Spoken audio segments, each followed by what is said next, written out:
I am Ferdinand Marcos, and I am the President of the Republic of the Philippines. I stand today on behalf of 110 million Filipinos. Hi everyone, hello universe, it's me again.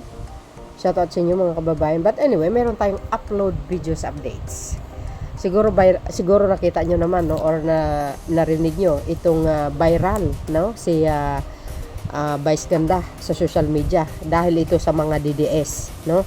Napikon po sila dahil po dito sa show ni Vice Ganda. Alam nyo naman po ito si Vice Ganda, mahilig manggaya, pero hindi niya mo naman po intentional yun. Intention baga na makasakit ng tao. Alam nyo, joker na ito, no. Minsan ito kasi si Vice Ganda, kung makapagsalita ito, talagang direct to the point. Ika nga, pag nasaktan ka, sapul ka. So dahil dito, no, mga kababayan, binairal ng mga DDS. So parang ang lumalabas ngayon basto si Vice Ganda na ang gusto ng mga DDS ay persona ng grata sa Davao. Kasi nga doon sa video niya nabanggit niya ito si dating Pangulong Digong, kasama na po yung jet ski, no. So may point naman si Vice Ganda. Alam niyo naman si Digong hanggang salita yun na hindi naman niya tinupad yung jet ski ngayon. Ngayon nasakta ng mga DDS. Pero ito even si Pangulong Marcos Jr. nakasali doon sa sa show niya. Pero mga kababayan, ako Marcos loyalist ako. Well, pag ikaw isang tao, no, kutyain mo yung ibang tao, pinaubaya ko na lang sa Panginoon po yun, no. Hindi po ako nasaktan sapagkat ang Diyos na po ang gaganti sa mga taong kumukutya sa Pangulo. Ngayon, dito kasi, no, sa show ni Vice Ganda, talagang mapapatawa ka mga kababayan. Ginagaya kasi si dating Pangulong Digong at ganon din si Pangulong Marcos Jr. So ang pahiwatig dito, in my own kaisipan lamang, pagkakaisa, no. So kayo po na bahala ang humusga dito sa show ni Vice Ganda, no, kung ano po ang komento nyo dito. But sinabi dito, siyempre hindi mo rin maiwasan, ito si Vice Ganda, no, lahat nakikita kasi mga komedyante ito kahit sinong tao ginagaya nila, at depende na sa'yo kung masaktan ka. Yan ang mga DDS pikunin. Sabi dito, BP Sara pinabayad doon sa Davao City Council ang persona ng grata kay Vice Ganda. Alam nyo mga kababayan, ang mga Pilipino kahit saan yan pwede magpunta, walang pake. Bakit? Pag-aari nyo ba ang Davao? Excuse me, hindi nyo pag-aari ang Davao. Ayan po ay para sa mga Pilipino, pwedeng pumunta dyan. Persona ng grata. Personahin nyo yung pagmumukha nyo, mukha kayong garapata huwag ganun.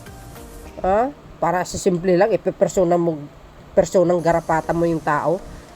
Samantalang kayo, yung pag-uugali nyo, ugaling askal, kung makapagsalita kayo, wagas. Feeling nyo, kayo ang perfecto. Sus Mariusip, ipaubaya mo sa taga Davao. Hindi lahat ng taga Davao ay makaduterte, maraming fans dyan si Vice Ganda. So dahil dito mga babayan, no, para kompleto detalyado, panoorin nyo po itong show ni Vice Ganda na sobrang tawa ako ng tawa dito no, nakakawala din ng stress itong mga joke niya kasi ito BBM versus Digong ang dating no. So dahil dito, para kompleto detalyado, panoorin nyo ito. But before that, don't forget to like, hit the button bell para lagi kayong update sa aking mga upload video mga kababayan. Eto na. Kala ko ba, we are united. Ayaw mo magdikit. Kumantin po muna kayo. To all my fellow Filipinos, naniniwala ako na dapat tayo ay buo. Buo? Ano yung buo? Sir, wait lang. Okay. Buo, what do you mean united as one? United. Unity. Na dapat tayo ngayong gabi ay magkaisa na dahil tayo ay dapat ay nagkakaisa. Sir, magandang gabi po. Magandang gabi. Gusto ko lang sabihin sa inyong lahat huwag mong subukan. Masisira ang buhay mo. Putang ina mo. Sir, pero kailangan ipakita natin sa mga tao na sa puntong ito nagkakaisa tayo. Yung mga kababayan, narinig nyo, yung mga ano nila, yung mga pasaring nila, yung mga joke-joke nila, ay napiko ng mga DDS mga kababayan. Even si Pangulong Marcos Jr. hindi nga nakaligtas bata okay lang yun, bahala na si Lord sa kanila, no? Tapos ipapersonal non grata mo si Vice, alam nyo si Vice, maraming fans yan galing sa Davao, at saka isa pa, hindi lahat ng taga Davao ay kumbaga makaduterte, no? Mali po kayo. So para sa akin kaya mga DDS, bumabalik din sa inyo yung mga pinagsasabi nyo sa mahal na Pangulong Marcos Jr. at pangungutya nyo sa kanya, no? At yun, no, yung paninira nyo sa gobyerno, yung mga ginagawa nyo kung ano-ano na pinagsasalitaan nyo na hindi maganda, binabalahura nyo, binabastos yung Pangulo, lalo niya si Sara Duterte. Di ba? Even si PNP Chief Torre nga, hindi nga nakaligtas tinawag ba naman ng unggoy? Bakit? Sino ba naman si Basti na mukha niya feeling gwapo? Tatanda ka din. 'Di ba? Si PNP Chief Torre at least may dignity. Ika nga may kredibilidad ang pagkatao niya. Kahit tinawag niya ng unggoy yan baliwala lang sa kanya. 'Di ba? Even nagsalita siya ng na wag ganun. Kailangan igalang mo din yung kapwa-tao mo. Kung anong aura ng isang tao, isipan mo lang o mata mo na lang nakakakita. Hindi yung ibalandra mo sa buong mundo na mukhang unggoy. 'Di ba? Tapos si Pangulong Marcos Jr. ganun din. Kung anong pinagsasabi nyo tungkol sa kanya, pati sa physical. Kayong mga DDS, kung ayaw nyo bumalik sa inyo yung kasamaan nyo, tumigil-tigil kayo, dapat sa inyo magbago kayo. 'Di ba? Ganun si Sara Duterte, 'di ba? Katoksikan niya. Ang sasama ng pag-uugali, ugaling askal. Kaya nga sabi ko nakita niyo yung ibang tao pero yung ugali niyo hindi niyo nakikita. Yung puon niyo hindi niyo nakikita. Persona non grata. Kung ano nga pinagsasabi niyo sa Pangulo, hindi nga kayo pinapansin. Sus. Alam niyo naman ito si Vice Ganda, mga yan. Mga bakla na yan mga komedyante na yan Lahat po nakikita nila, kahit sino ginagaya nila talaga. Diyan ang hanap buhay nila, diyan sila kumikita, no? Sabi ko nga, bahala na si Lord sa kanila. 'Di ba? Kung intensyon nila ay mangutya, pero kung marinig nyo, ang gusto nilang dito pinapahiwatig nila is yung pagkakaisa.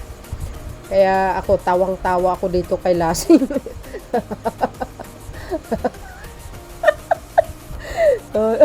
Kung ano yung style ni Digong. Ay, nako, ewan. So, yun guys, ano komento nyo dito? Matatawa ako talaga Sobrang tawa ko ng tawa. So, yun mga kababayan, see you again on my next upload. Yun lang po ang aking reaction dito. Hindi na ako nagre-react ng mas matagal, no? Kaya, kayo nang balang humusga. Tapos, ito pa mga kababayan, nagsalita si Jose Castro, no? Nagsalita siya. Mayroon siya kasing kinontent niya ito sa kanyang YouTube channel. So, sabi niya po dito mga kababayan, no? Tingnan nyo. Sabi ng Abante News Online. Sabi niya dito, sino ang bumastos sa mga Pilipino? Kinwestiyon ni Palace of Press Officer Claire Castro ang pagbatikos ng mga taga-suporta ni dating Pangulong Rodrigo Duterte kay Vice Ganda. Sabi mahaba ito Ito lang ang ano natin, ang babasahin. Ayan parang lumabas na bastos si Vice Ganda. Teka lang, sino ba ang bastos? Sino ba yung palamura?